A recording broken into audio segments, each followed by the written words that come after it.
आप इसी राह से आगे बढ़िए। धन्यवाद। ये सैनिक पशुओं को कहाँ ले जा रहे हैं? राजगृह ले जा रहे हैं। क्यों? वहां इनकी बलि देंगे। बलियों? हाँ।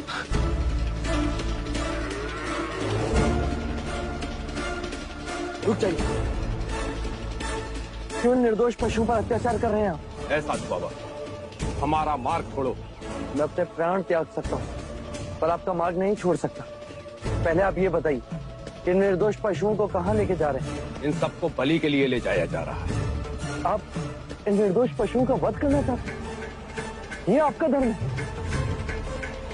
तो फिर इन पशुओं की बलि देने से पहले आपको एक नर बलि देनी होगी। ये मेरा धर्म है। कौन देगा नरबली? मैं दूंगा नर बलि। क्यों हमारे आड़े आ रहे हो? हमें हमारा काम करने दो। हमारे महाराज एक बहुत बड़ा यज्ञ करने के लिए जा रहे हैं और हमारी प्रथा है कि यज्ञ के बाद बलि दी जाती है। किसने बनाई ऐसी प्रथा? उसने जिसके आगे आप सर झुकाकर नमन करते हो? वो मैं कुछ नहीं जानता। हमें तो सिर्फ अपने महाराज की आज्ञा का पालन करना है। मुझे अपने धर्म का पालन करने दीजिए। मैं इन पशुओं को ले जाने नहीं दूंगा। जाओ और जाकर कह दो अपने महाराज कि बलि के पशुओं को रोके एक सन्यासी खड़ा है राम। तुम हमारे महाराज को चुनौती दे रहे हो? नहीं, मैं मानव धर्म का पालन कर रहा हूँ। यदि हमारे महाराज का आदेश न होता कि साधु संत का आदर करो, तो हम इसी वक्त आपकी गर्दन धड़ से अलग कर देते। तो कर दीजिए।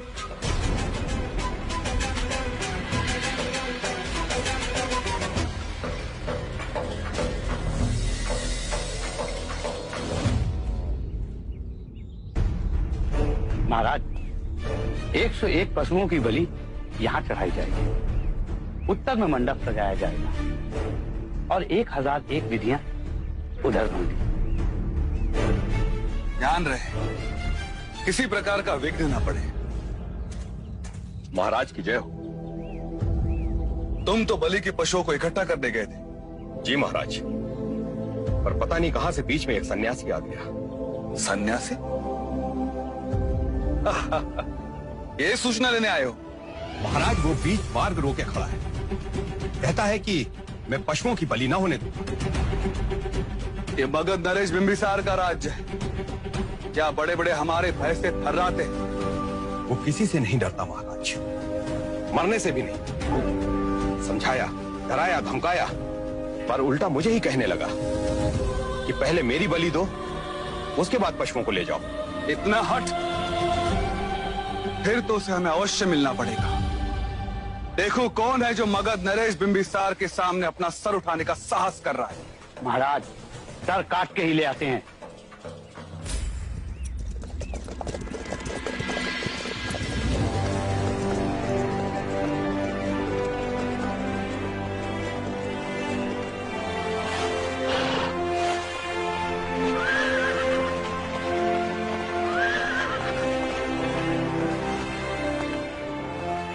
ये मेरा राज्य है। यहाँ केवल मेरा आदेश चलेगा।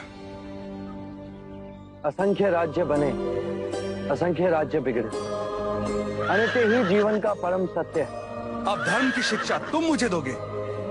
धर्म के नाम पर यदि अधर्म होगा तो मैं उसका विरोध करूंगा। यदि सन्यासी नहीं होते तो अभी तुम्हारी बलि चढ़ा देता मैं। सन्यासी की हत्या के पाप से आज मैं तुम्हें मुक्त करता हूं।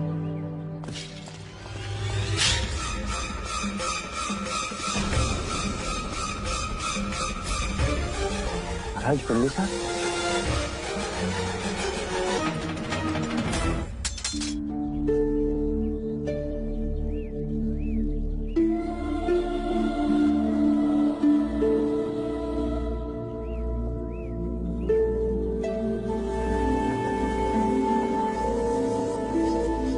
सिद्धार्थ, तुम सन्यासी? इतने बड़े पाप से तुमने मुझे आज बचा लिया। आपके हद मुझे मृत्यु भी स्वीकार, परंतु इस जीव की हत्या का पाप कहीं अधिक बड़ा होता है।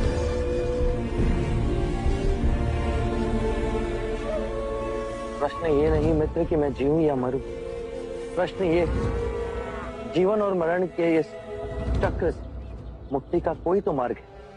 यदि है तो उसे खोजना मेरा लक्ष्य है, नहीं तो इन मूक पशुओं की तरह अकारण ही जीऊंगा और अकारण ही मर जाऊंगा। क्या दोष है इन निर्दोष पशुओं का जो महाराज बिंबिसार आपको इनकी बलि देनी होगी? इनमें भी हमारी तरह जीवन की ऊर्जा है। ये कौन सा धर्म जो कहता है कि एक निर्बल को मारने से अशुभ समय टल जाता है? यदि इन मूक पशुओं के मुंह में जीवा होता तो ये भी पूछते कि पाप करे कोई और भरे कोई। यदि ये धर्म है तो आज एक निर्बल सन्यासी आपसे कहता है कि ये अधर्म है। आज मेरे मित्र ने मुझे अधर्म से बचा लिया। आज से मगध में कोई बलि नहीं दी जाएगी।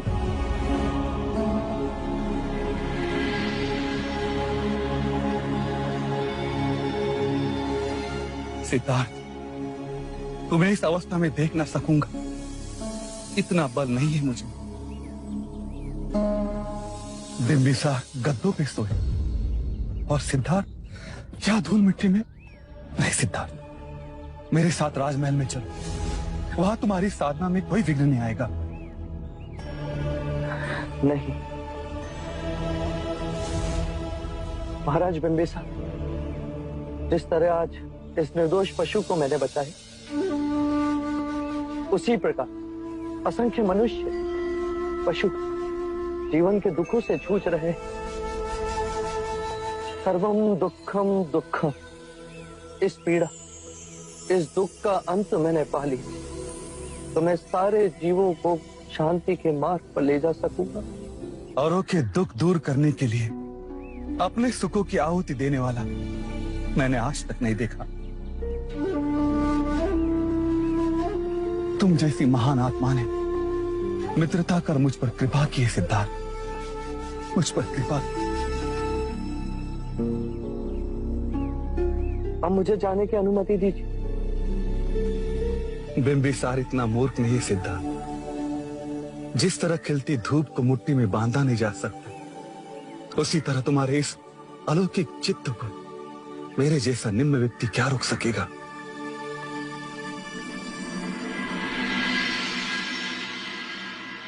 सिद्धार्थ, मित्र को एक वचन दोगे?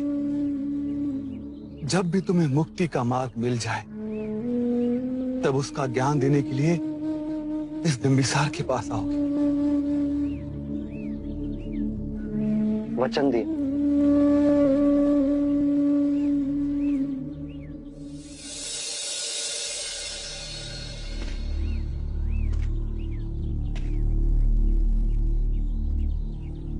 एक मित्र ये बात समझा सकता था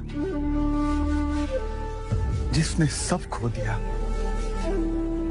उसी ने सब पा लिया,